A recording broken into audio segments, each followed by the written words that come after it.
Donc là, j'arrive à l'épicerie, puis dans le fond, naturellement, j'ai fait ma liste pour ce week-end. Donc, on s'en va en camping.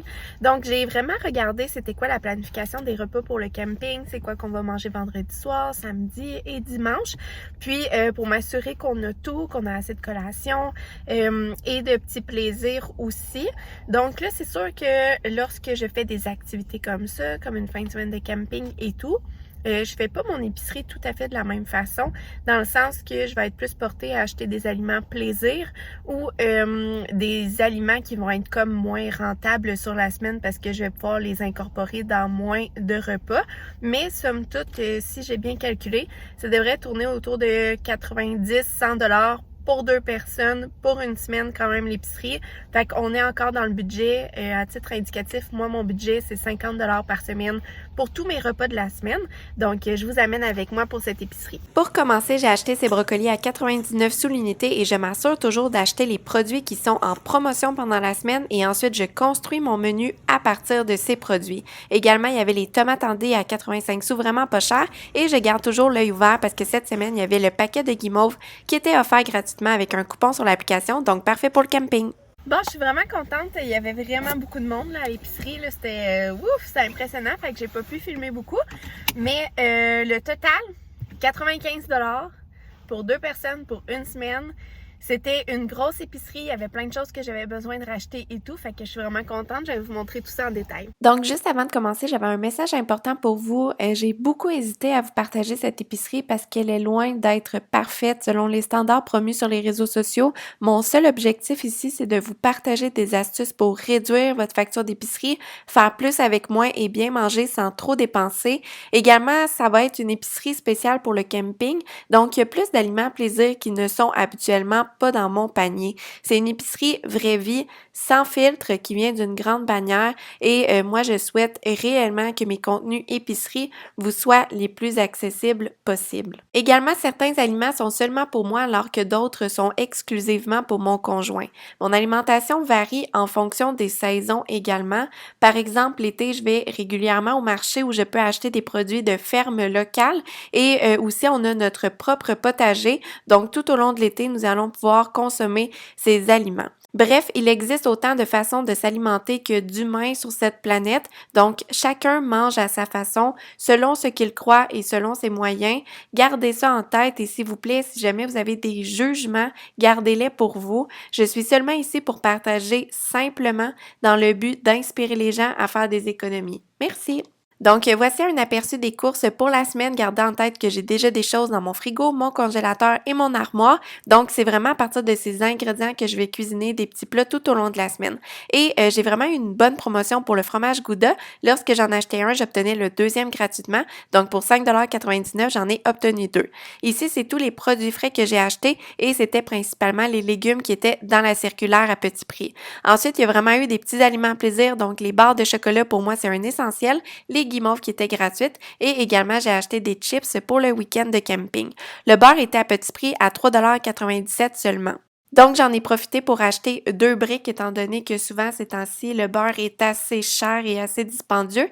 Et j'ai acheté ces aliments rapides surgelés. Je m'assure toujours d'en avoir au moins une boîte au congélateur parce que les soirs que j'ai vraiment pas envie de cuisiner ou que j'ai envie de manger quelque chose qui est riche en sel et en gras, eh bien, je l'ai déjà dans mon congélateur et par le fait même, ça me permet d'économiser parce que comme ici, une boîte a coûté 4,99 $ versus aller acheter un repas au fast-food sur l'impulsion qui aurait pu me coûter 10, 15, voire 20 $. Donc ça, c'est une astuce que j'ai développée avec les années qui me permet d'économiser sur le long terme, même si c'est pas des aliments que je recommande de manger sur une base quotidienne.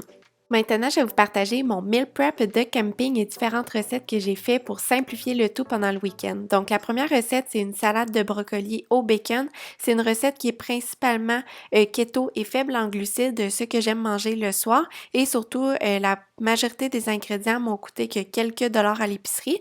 Donc, par exemple, le brocoli, c'était l'aliment qui était en promotion cette semaine à 99 sous et le bacon était à 4,99 $ cette semaine. C'est pas si terrible, mais quand même, ça rentrait dans le budget. Donc, c'est pour ça que j'ai décidé de faire la salade de brocoli. Donc, la première chose que j'ai fait, j'ai divisé mon bacon pour le week-end. Donc, je savais qu'on allait faire des brunchs salés le matin, mais également que je voulais ajouter du bacon dans ma salade de brocoli. Par la suite, j'ai commencé à préparer ma salade de brocoli parce que j'aime vraiment ça, qu'elle soit prête à manger déjà en camping. Ça permet de sauver du temps et surtout, ça simplifie le tout. Surtout qu'il annonçait de la pluie pour lors de notre installation du campement. Donc, je voulais vraiment que ce soit facile, rapide et délicieux. Donc, j'ai commencé par couper mon brocoli en petits fleurets que j'ai immergés dans l'eau bouillante pendant 2 minutes et ensuite, j'ai rincé le tout pour arrêter le processus de cuisson. Et ensuite, j'ai préparé de l'oignon rouge. J'en ai mis la moitié pour ma salade de brocoli et l'autre moitié pour préparer une papillote de légumes. Et ici, j'ai passé un restant de champignons qui est en train de s'abîmer dans le fond du frigo. Fait que même quand on part en week-end de camping, oui, c'est possible d'utiliser ce qu'on a déjà sous la main et limiter le gaspillage alimentaire. Ensuite, j'ai préparé des pommes de terre. Au début, je voulais les acheter en canne comme j'ai l'habitude de faire, mais là, j'avais acheté ce sac de pommes de terre la semaine précédente à 99 sous seulement. Donc, je me suis dit que j'allais les préparer et les ranger dans un sac stasher dans la glacière pour, encore une fois, gagner du temps en camping et simplifier le tout. Mais en plus, ça a permis de gagner de l'espace et de réduire les emballages. De retour à la salade de brocoli, donc une fois que j'ai fait cuire 4 tranches de bacon et qu'elles étaient refroidies, je les ai tranchées pour les ajouter à ma salade. Également, j'ai fait torréfier des noix de Grenoble quelques minutes dans la poêle et pour la sauce, c'était un mélange de yogourt nature, de mayonnaise, de moutarde de Dijon, également avec un petit peu d'oignon vert que j'avais sur mon comptoir. J'ai mélangé le tout avec sel et poivre et ensuite j'ai ajouté les noix un coup que c'était mélangé et honnêtement c'était délicieux. Les salades de brocoli c'est une recette que je fais régulièrement mais également on pourrait très bien le faire avec des pommes de terre qui ont été cuites. C'est délicieux également, je fais cette recette régulièrement et on peut même ajouter des œufs durs, froids dans cette salade et c'est tout simplement divin. C'est un repas que je fais fréquemment l'été, mais surtout, on peut le faire à très petit budget et on peut utiliser une tonne d'ingrédients qu'on a déjà sous la main. Ensuite, en rafale, d'autres ingrédients que j'ai préparés pour ce week-end de camping. Donc, la première chose, ça a été d'apporter des œufs. Étant donné que c'est des œufs frais de nos poules, ils n'ont pas besoin de réfrigération, ce qui était parfait. Ensuite, pour le café, j'ai réutilisé un sachet que je ramasse actuellement pour les envoyer à un programme de recyclage de sachets de café. Et j'ai utilisé le café qu'on avait déjà à la maison pour l'adapter pour notre cafetière spéciale de camping, qui est une presse française. Ensuite, j'ai transvidé du lait dans un petit pot maçon pour que ce soit plus facilement transportable dans notre glacière. J'ai coupé un bloc de beurre que j'ai mis dans la glacière. Également, j'ai apporté un peu d'huile d'olive. Et une autre astuce, c'est que j'apporte toujours les quantités justes en camping pour éviter que des aliments se gaspillent, par exemple, par manque de réfrigération. Et un autre outil bien utile, c'est cette bouteille. C'est mon arrosoir que j'utilise pour mes semis au printemps, mais également en camping, c'est parfait pour nettoyer la vaisselle ou tout simplement laver ses cheveux ou prendre une douche en plein air. Donc voilà, c'est tout pour cette vidéo qui était un peu un mélange de tout entre épicerie, meal prep, camping, fin de semaine et ainsi de suite. J'espère que vous avez aimé ça et sinon je vous laisse sur quelques images de ce week-end paisible dans la nature et surtout sans réseau. Donc merci beaucoup tout le monde d'avoir regardé cette vidéo. Si vous l'avez aimé, n'oubliez pas de cliquer j'aime avant de quitter et sinon on se retrouve la semaine prochaine dans une nouvelle vidéo. Bye tout le monde!